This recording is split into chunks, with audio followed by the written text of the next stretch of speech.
اپنے بھائیوں کے سامنے اس خواب کا ذکر نہ کرنا۔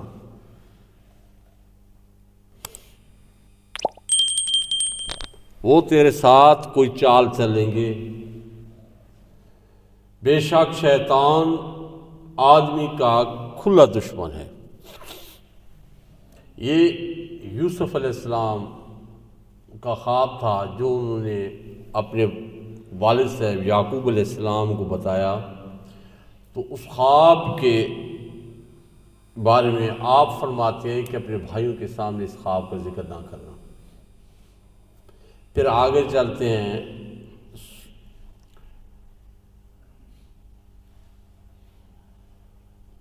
وَنَادَيْنَاهُ أَن يَا إِبْرَاهِيمُ قَدْ صَدَقْتَ الرُّؤْيَا إِنَّا كَذَلِكَ نَجْزِي الْمُحْسِنِينَ۔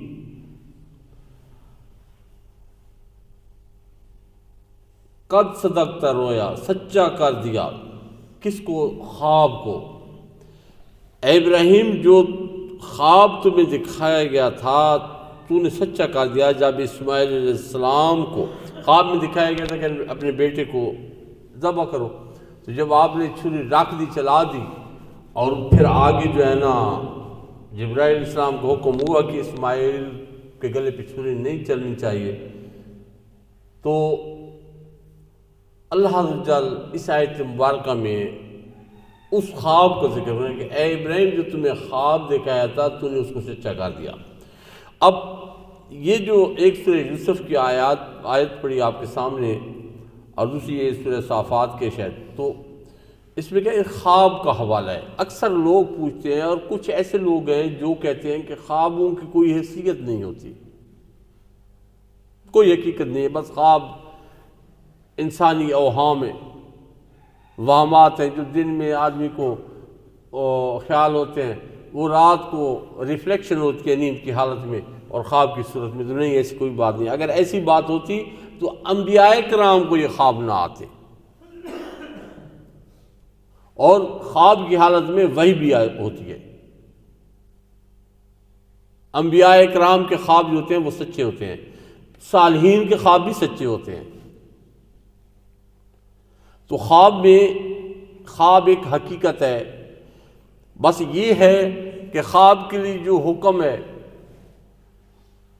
اکثر لوگ پوچھتے ہیں تو خواب کے لیے جو حکم ہے، خواب کوئی اچھا خواب ہے تو اس کو اس طرح سر عام بتانا نہیں چاہیے۔ لوگ اس خواب کی تشہیر کر رہے ہوتے ہیں کہ مجھے جو ہے نا ایسا خواب ہے، یا مجھے زیارت ہوئی آقا پاک صلی اللہ علیہ وسلم، یا کعبۃ اللہ میں تھا، یا مسجد نبی شریف میں تھا، یا اللہ عز و جل کے دوستوں نے مجھے یہ حکم دیا ہے۔ مطلب یہ ہے کہ جو اچھے خواب ہیں ان کا تذکرہ سر عام نہیں کرنا چاہیے، کیونکہ یہ بات بعض دفعہ ریا میں بھی چلی جاتی ہے کہ میں اتنا 30 مار خان ہوں کہ میں نے یہ جو ہے نا یہ چیزیں دیکھی ہیں، تو یہ ریا میں بھی جاتا ہے، تکبر میں بھی آ جاتا ہے کہ میں کوئی بڑی چیز ہوں۔ تو اچھے خوابوں کا ہاں اس کے لیے حکم ہے کہ اچھے خواب اچھے لوگوں کو بتانا چاہیے، یہ حکم ہے۔ میرے آقا پاک سے فرمایا کہ اچھے خواب اچھے لوگوں میں کون ہے؟ آپ کے والدین ہیں، اچھوں میں سب سے اچھے جو ہمارے والدین ہو گئے۔ والدین کے بعد جو دینی دوست ہے، مطلب یہ ہے کہ جو آپ کا شیخ ہے، آپ کا مرشد ہے، اپنا خواب اس کے سامنے بیان کرو، کسی جاہل کے سامنے اپنا خواب بیان نہ کرو، کیونکہ اس کے لیے حکم ہے اگر کسی جاہل نے اس کی جو تعبیر دے دی پھر وہ روح پذیر ہو جائے گی۔ تو اس لیے جو اچھے خواب ہوتے ہیں ان کے لیے حکم یہ ہے کہ وہ ایسے لوگوں کو بتاؤ جو علم والے ہیں، اور علم والوں میں کوشش کیا کرو کہ جو خواب ہے اپنے جو شیخ ہیں، جن کے مرشد ہیں، ان کے سامنے اپنا خواب بیان کرو۔ تو یہ تو ہو گئے اچھے خواب، اور بعض خواب ایسے ہوتے ہیں جو خوفناک ہوتے ہیں، جو برے خواب ہوتے ہیں، ان کے بارے میں کیا حکم ہے؟ ان کے بارے میں یہ حکم ہے، میرے آقا پاک احمد مجتبی سیدنا محمد مصطفیٰ صلی اللہ علیہ وسلم نے فرمایا، جب بھی کوئی ایسا برا خواب ہے اور آپ کی آنکھ کھل جائے رات کے اسی پیر میں، تو بائیں طرف 3 دفعہ تھوکو، بائیں طرف 3 دفعہ تھوک دو اور پڑھو اعوذ باللہ من الشیطان الرجیم، تو وہ خواب روح پذیر نہیں ہوگا۔ اور دوسری جو ہے نا، اس کی تعبیر خود سے نہیں نکال لینی چاہیے۔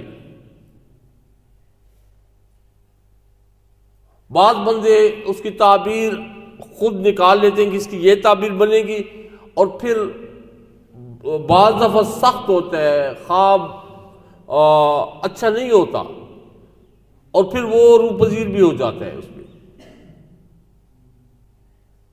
تو اس لیے یہ حکم ہے کہ علم والوں کے پاس جاؤ اور اپنا خواب ان کو بتاؤ۔ تو خوابوں کے سلسلے میں ایک دن میرے آقا پاک احمد مجتبیٰ سیدنا محمد مصطفیٰ صلی اللہ علیہ وسلم کی بارگاہ اقدس میں حضرت عبداللہ بن صامت رضی اللہ تعالیٰ عنہ حاضر ہوئے اور آ کے عرض کرتے ہیں، یا رسول اللہ صلی اللہ علیہ وسلم، یہ جو آیت مبارکہ آئی ہے لَهُمُ الْبُشْرَى فِي الْحَيَاةِ الدُّنْيَا وَفِي الْآخِرَةِ، تو اس کے بارے میں آپ مجھے سمجھائیں، یہ کیا حکم ہے؟ یہ کون سی مبشرات ہیں؟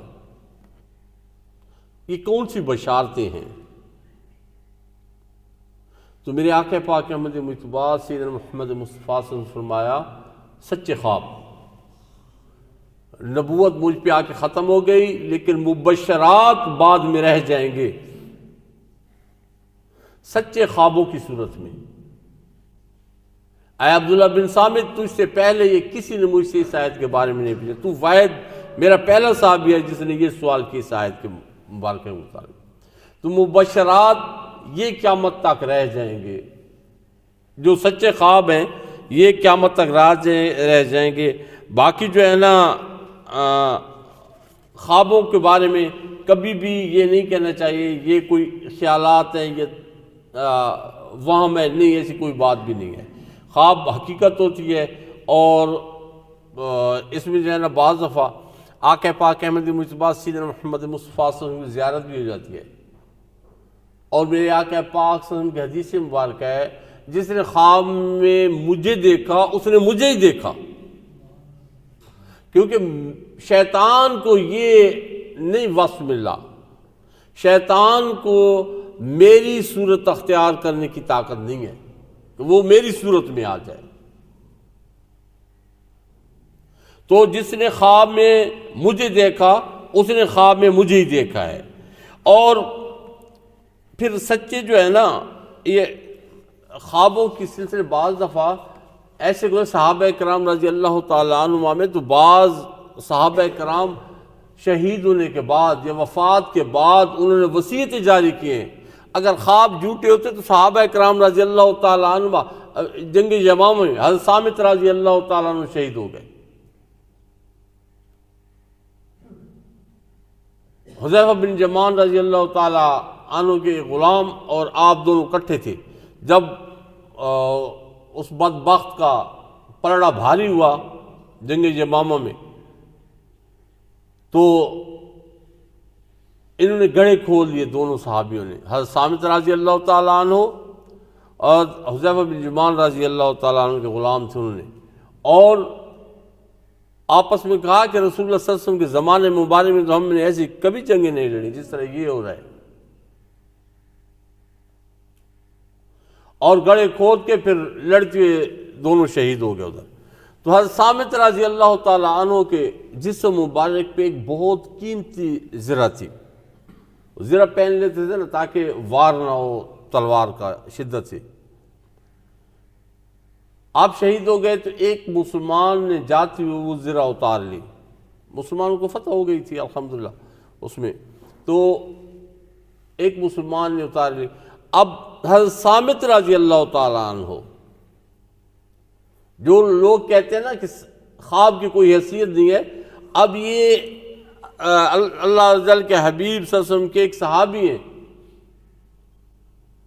جن کے بارے میں یہ تھا کہ آپ کم سنتے تھے تو بولتے بلند تھے۔ جب یہ آیت نازل ہوئی نا کہ میرے نبی مکرم کی بارگاہ اقدس میں اپنی آوازوں کو پست رکھا کرو، تمہاری آواز میرے نبی مکرم کی آواز سے اونچی ہو گئی تو تمہارے اعمال حقارت کر دوں گا اور تمہیں اس کی خبر نہیں ہوگی۔ تو حضرت صامت رضی اللہ تعالیٰ عنہ نے جب یہ آیت مبارکہ سنی تو آپ گھر میں بیٹھ گئے اور نماز کے بعد نماز پڑھتے تھے، باقی روتے رہتے تھے کہ میری آواز تو بلند ہے، میرے تو اعمال سارے عقارت گئے۔ تو آقا پاک صلی اللہ علیہ وسلم نے بلوایا پھر اور فرمایا کہ اے صامت تو جنتی ہے، یہ آیت تیرے بارے میں نہیں ہے۔ تو وہ حضرت صامت رضی اللہ تعالیٰ عنہ خواب میں اسی جنگ یمامہ میں ایک مسلمان سپاہی کو خواب میں ملے اور آپ نے فرمایا کہ خالد بن ولید رضی اللہ تعالیٰ جرنیل تھے کہ یہ خالد بن ولید رضی اللہ تعالیٰ عنہ میرا پیغام دینا اور اس کو کہنا کہ میرے جسم پہ جو زرہ تھی بڑی قیمتی تھی وہ اتار لی ہے، اور وہ جس بندے نے اتاری ہے مدینہ منورہ کے فلاں کونے میں آخری گھر ہے اس کا، اور جب جاؤ گے تو اس کا گھوڑا بندھا ہوا ہوگا، اس کی رسی لمبی ہوگی اور وہاں پہ ایک ہنڈیا پڑی ہوگی، اس کے نیچے اس نے رکھی ہوئی ہے۔ یہ خواب کی حالت میں بتا رہے ہیں، کون؟ حضرت صامت رضی اللہ تعالیٰ عنہ، آقا پاک ان کے صحابی ہیں۔ اور آپ پھر فرماتے بھی ہیں کہ خیال کرنا، اس کو خواب نہیں سمجھ لینا، یہ میں وصیت کر رہا ہوں تمہیں۔ خالد بن ولید رضی اللہ عنہ کہہ رہے ہیں کہ وہ وہاں سے اٹھا کے ذرا اور سیدنا ابوبکر صدیق رضی اللہ تعالی عنہ کی خدمت میں پیش کر دینی ہے، اور انہوں نے کہنا ہے کہ مجھ پہ قرض ہے، یہ ذرا بیچ کے میرا قرضہ اتار دینا ہے، میرے غلام ہیں ان کو میں نے آزاد کیا ہے۔ اور پھر جب لشکر واپس آیا تو مدینہ منورہ کے جو آپ نے نشانی دی تھی وہاں پہ واقعی اسی طرح ایک لمبی رسی کے ساتھ گھوڑا بندھا ہوا تھا، اور جہاں پہ آپ نے فرمایا تھا وہاں پہ ایک ہنڈیا تھی، اس کے نیچے وہ زرہ پڑی تھی۔ تو اگر خواب حقیقت نہ ہوتی تو یہ صحابہ کرام رضی اللہ تعالی عنہما میں سے حضرت صامت رضی اللہ تعالی عنہ آپ یہ وصیت نہ کرتے۔ آپ نے باقاعدہ وصیت کی تھی کہ یہ جو ہے نا سیدنا ابوبکر صدیق رضی اللہ تعالی عنہ کو جا کے کہہ دینا کہ وہ زرہ بیچ کے میرا قرضہ اتار دے، مجھ پہ قرضہ ہے وہ قرضہ میرا اتار دے۔ خواب کی قسمیں بھی ہیں جو حدیث مبارکہ میں آئی ہیں نا، خواب کی 3 قسمیں ہیں۔ ایک خواب ہے جو اچھے خواب ہیں، جو پہلی قسم ہے وہ اچھے خواب ہیں۔ اچھے خواب کیا ہے؟ انبیاء علیہ السلام کی زیارت، یا صحابہ کرام رضی اللہ تعالی عنہما کی زیارت، تابعین میں سے، تبع تابعین میں سے، اولیاء کرام میں سے کسی کی زیارت ہو گئی، یا حالت خواب میں آپ قرآن مجید پڑھ رہے ہیں، کعبۃ اللہ میں ہیں، مسجد اقصی میں ہیں، مسجد نبی شریف میں ہیں، نماز پڑھ رہے ہیں، تو یہ اچھے خواب ہو گئے۔ پھر کچھ خواب ہیں جو برے خواب ہیں، جس میں برائی ہوتی ہے، بے حیائیاں ہوتی ہیں، اور بعض بندوں کا اللہ تعالیٰ معاف فرمائے وطیرہ برا خواب آ کے لوگوں کے سامنے بیان کرتے ہیں۔